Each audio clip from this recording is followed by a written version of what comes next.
अस्सलाम वालेकुम व आदाब। मैं जाफर चौधरी और आप देख रहे हैं द न्यूज़ वर्ल्ड। व्यूअर्स, इस वक्त हमारे साथ खुसूसी बातचीत करने के लिए मौजूद हैं छात्र ब्लॉक प्रेसिडेंट मंजूर साहब, जो कि कांग्रेस के ब्लॉक प्रेसिडेंट हैं। और हम बोलेंगे कि कांग्रेस का उभरता हुआ सितारा, जो कि हमेशा कांग्रेस के साथ हमें शाना बिशाना खड़ा दिखता है। आइए हम कांग्रेस पार्टी को लेकर इनसे कुछ सवालात करेंगे, बाकी चीज़ों को लेकर सवालात करेंगे। देखते हैं इनका इस बारे में क्या कहना है। मंजूर साहब, सबसे पहले मैं आपसे पूछना चाहूँगा कि कांग्रेस जो पार्टी है जिसके आप ब्लॉक प्रेसिडेंट हैं, तो वहीं एक साइड से सरूरी साहब ने जो है कि कांग्रेस ज्वाइन किया है, तो वर्कर एज अ वर्कर आप मुझे बताओ कि क्या आपको सरूरी साहब अलग दिखते हैं और ज़फ़रुल्लाह साहब अलग दिखते हैं? क्योंकि आपकी मैं बात करूं कि जब सरूरी साहब कांग्रेस ज्वाइन करके किश्तवाड़ के लिए वापस आ रहे थे, वहीं आपने ऑर्डर निकाला था कि जो वो उनका वो प्रोग्राम था या मीटिंग हम कहेंगे, वो उसमें साफ ज़ाहिर दिख रहा था कि वो आप कैंसिल करने की बात कर रहे थे। तो ऐसा क्यों? ये किस चीज़ को लेकर आपने वो ऑर्डर निकाला था? जाफ़र साहब, सबसे पहले आपका शुक्रिया अदा करना चाहूँगा कि आप गरीब मज़लूम की आवाज़ कहीं किसी हद तक पहुँचाने की कोशिश करते हैं। तो जहाँ तक आपने सवाल किया कि सरूरी साहब ने ज्वाइन किया, तो शेख सफ़र साहब को और सरूरी साहब को आप कैसे देखते हैं? देखो, मैं देखता हूँ, मेरा ये मानना है कि मैं कांग्रेस पार्टी को देखता हूँ। मेरे लिए कैंडिडेट कांग्रेस पार्टी का सिंबल है। मेरे लिए कांग्रेस पार्टी का लीडर एक ही है, राहुल गांधी जी। तो पार्टी एक ही है, कांग्रेस पार्टी। मैं इस चीज़ को लेके आगे चलता हूँ। तो मैंने ये कभी नहीं देखा। आपको याद है कि जब मैं कांग्रेस का ब्लॉक प्रेसिडेंट बना था, तो तब छात्रु इंदरवाल की अगर हम बात करें तो कोई कैंडिडेट चेहरा नहीं था, ये आप भी जानते हैं। लेकिन मैंने उस वक्त भी इस चीज़ की परवाह नहीं की कि कौन कैंडिडेट आता है, कौन नहीं आता है। मैं पार्टी के साथ खड़ा रहा। मैंने पार्टी के लिए मेहनत की और पार्टी के साथ मेहनत करने के बावजूद मैं आगे चला। तो जाहिर सी बात है, सरूरी साहब ने ज्वाइन किया, अच्छी बात है। पार्टी मजबूत होगी, जितने लोग जुड़ेंगे उतनी पार्टी के लिए फ़ायदेमंद है। तो सरूरी साहब ही नहीं, बल्कि मैं तो यूँ कहूँगा कि इंदरवाल नहीं, बल्कि पूरे जम्मू कश्मीर के अवाम को चाहिए कि वो कांग्रेस पार्टी ज्वाइन करें।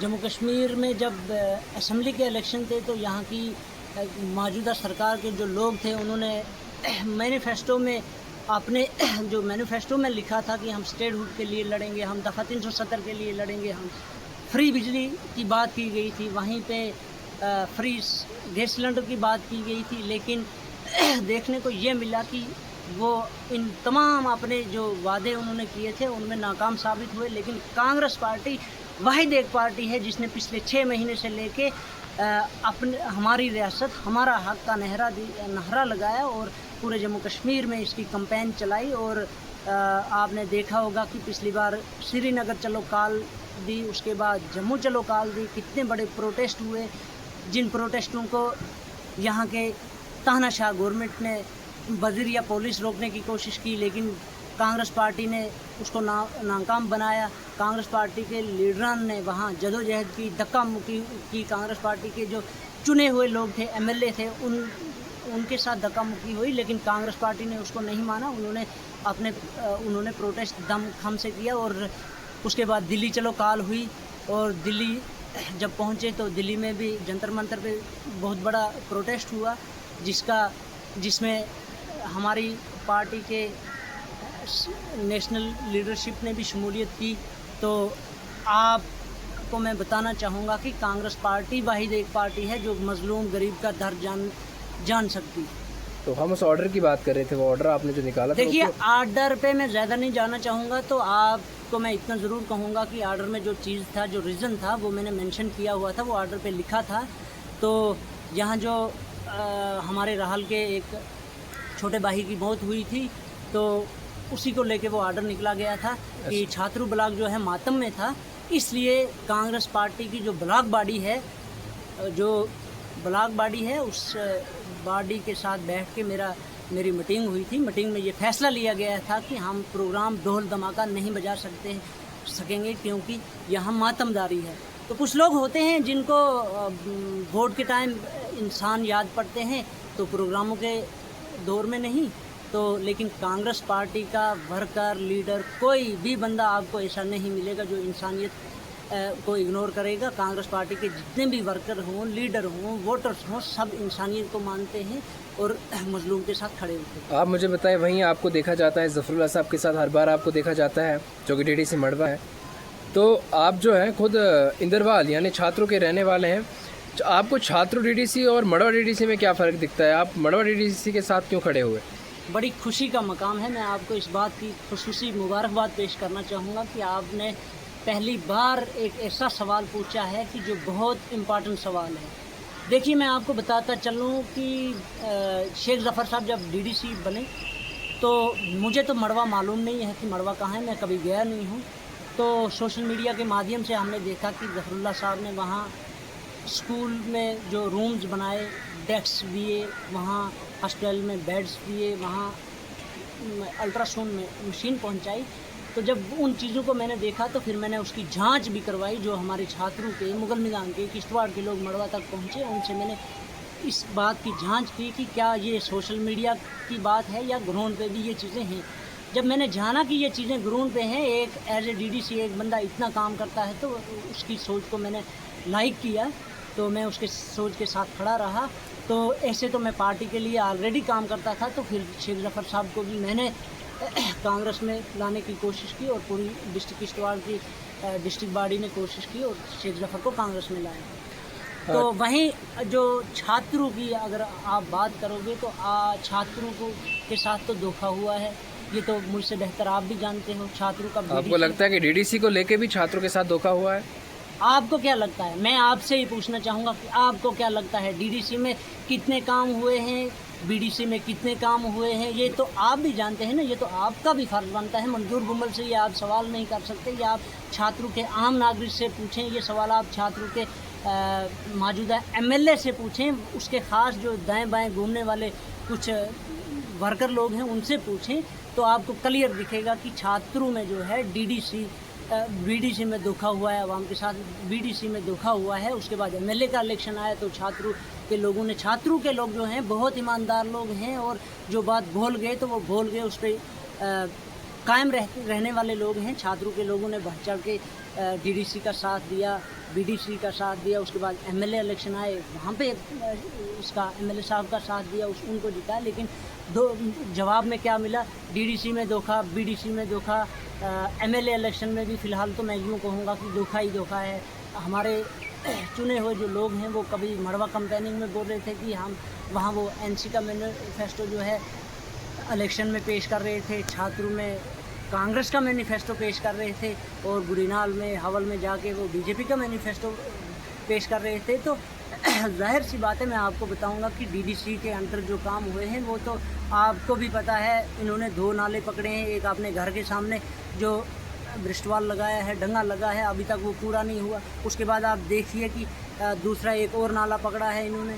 तो आप मुझे बताइए ना, डीडीसी में कौन सा काम हुआ? किस स्कूल की बिल्डिंग? अगर डीडीसी को 70 लाख एक साल की फंड्स आती है, क्या 70 लाख में 10 लाख एक जगह किसी स्कूल की बिल्डिंग के लिए नहीं लग सकते थे? अगर शेख ज़फ़र डेस्क दे सकता है, हॉस्टल में बेड्स दे सकता है, तो छात्रों के डीडीसी को क्या तकलीफ़ थी कि वो क्यों नहीं दे सकता? वो भी स्कूल पे वो अपना पैसा खर्च कर सकता था। आपको अभी आपने ये सवाल मुझसे पूछा तो अच्छी बात है। अब इसमें आगे मैं और भी तफसीलात के साथ आपको ये बयान करूँगा। यहाँ के डीडीसी मुगल मैदान की बात करें या छात्रों की बात करें, उन्होंने क्या दिया है छात्रों के आवाम को तोहफ़ा कि वो एक मैजिक दिया है हॉस्पिटल को, जिसको चलने की इजाज़त ट्रांसपोर्ट डिपार्टमेंट की तरफ से सिर्फ 5 किलोमीटर होती है। आप मुझे बताइए कि छात्रों से सिंथन कितना दूर का एरिया है? कम से कम 30 किलोमीटर है। खुदा ना करे सिंथन में कोई एक्सीडेंट हो जाता है तो क्या वो मैजिक वहाँ पहुँच सकता है इमरजेंसी में? वो छात्रों के लोगों के साथ महज एक मजाक है और उस तरीके का मजाक है कि जो छात्रों के लोग बर्दाश्त करने के काबिल नहीं हैं और कतई बर्दाश्त नहीं करेंगे इस चीज़ को। चलिए ठीक है, ये अब सवाल जो मैंने आपसे पूछा था आपने इसका जवाब तो दे दिया। आप मुझे बताइए, आप खुद गुजर कम्युनिटी से हैं, वहीं इंदरवाल में इतनी अगर परेशानियाँ आ रही हैं तो गुजर कम्युनिटी को लेके आप क्या कहते हैं? कौन कौन सी परेशानी है जो उन्हें देखने को मिलती हैं? देखिए, मैं कांग्रेस पार्टी की तरफ से छोटा सा एक ज़िम्मेवार आदमी हूँ। मेरी ज़िम्मेवारी जो है वो 10 पंचायतों पे है एज ए ब्लॉक प्रेसिडेंट। तो मैं एसटी कम्युनिटी का नहीं बल्कि हर कम्युनिटी का ब्लॉक प्रेसिडेंट हूँ, मेरा फ़र्ज़ बनता है कि मैं हर कम्युनिटी को लेके बात करूँ। आप देखिए एसटी कम्युनिटी की जहाँ तक आपने बात की, एसटी कम्युनिटी के साथ तो सदियों से जुल्म होता आ रहा है, लेकिन वहीं अगर हम बात करें तो आज के दौर में वो कोई कम्युनिटी नहीं है जिसके साथ जुल्म नहीं हो रहा है। आप मुझे ये चीज़ बताइए कि आप खावड़ा में जाइए, वहाँ स्कूल की हालत देखिए, स्कूल की हालत क्या है। आप चिंगाम हाई स्कूल की बिल्डिंग की हालत देखिए, वहाँ क्या है। आप बूंदा में जाइए, स्कूल की बिल्डिंग की हालत देखिए क्या है। आप दिछड़ में जाइए जहाँ 97% सिर्फ एसटी के लोग हैं, वहाँ 5 पोस्टें हैं, लेकिन वहाँ 3 टीचर हैं जो ड्यूटी करते हैं। एक टीचर ने अपना कुछ मेडिकल का रीज़न पेश किया है, चलो उस पर मैं बात नहीं करना चाहूँगा। एक टीचर वहाँ का उठाया है यहाँ के एमएलए साहब ने, वो उनका ख़ास है, वो उठा सकते हैं, उसको वहाँ से उतारा और छात्र सड़क पे घूमने के लिए भेज दिया उसको। आज मैंने ये भी सुना कि उसको लाया और छात्र हॉस्टल में रखा है। लेकिन मैं आपके माध्यम से आपके इस वीडियो के माध्यम से ये गुजारिश करना चाहूँगा रेडियो साहब से कि अगर आप वाकई में एजुकेशन डिपार्टमेंट के ज़िम्मेदार हैं तो आपको चाहिए, एक विज़िट आपका बनता है दिछड़ स्कूल पे, आप वहाँ जाइए, वहाँ आप इस मास्टर की हाज़िरी चेक कीजिए। आपने 2-3 महीने की इसको सैलरी दी है, जबकि मेरे पास प्रूफ है, मैं आपको एज प्रूफ दिखाऊंगा कि वहाँ पिछले 2-3 महीने से इस मास्टर की वहाँ कोई ड्यूटी नहीं है। फिर ये तनख्वाह मुझे समझ नहीं आ रही है, ये तनख्वाह कहाँ से निकली। एसटी कम्युनिटी के साथ जो जुल्म भेदभाव की आपने बात की तो अच्छी बात है। यहाँ सीजनल टीचर में जो सीजनल टीचर जो लगते हैं सीजनल सेंटरों पे, तो एसटी कम्युनिटी के ही लगते हैं। तो मैं आपको बताऊं कि 7 सेंटरों पे जो है ऑब्जेक्शन थी, लेकिन एक सेंटर के लिए स्पेशली एमएलए साहब जेडीओ ऑफिस में अंदर जाते हैं और 4 बजे से पहले ही वो ऑब्जेक्शन वाला जो सेंटर है उस बंदे को ऑर्डर थमा देते हैं।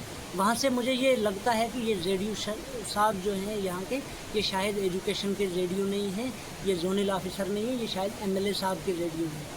तो जहाँ तक मुझे लगता है कि एमएलए साहब खुद जोन को डील कर रहे हैं।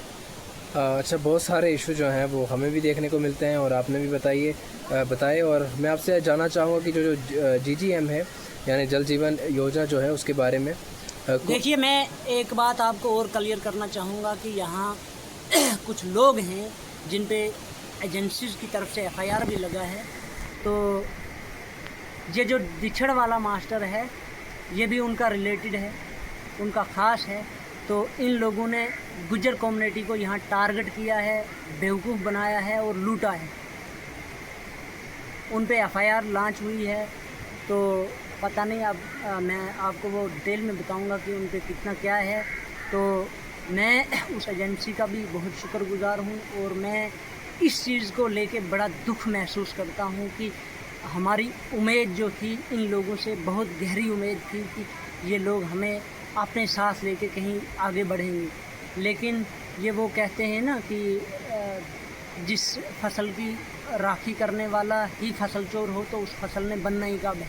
ये वही वैसी जैसी बात है कि एसटी कम्युनिटी का 2014 से लेके 2018 तक जितना भी स्कॉलरशिप का पैसा आया वो कहीं ग्राउंड पे नहीं दिखने को मिला हमें। तो उस मामले में इन पे एफआईआर लगा।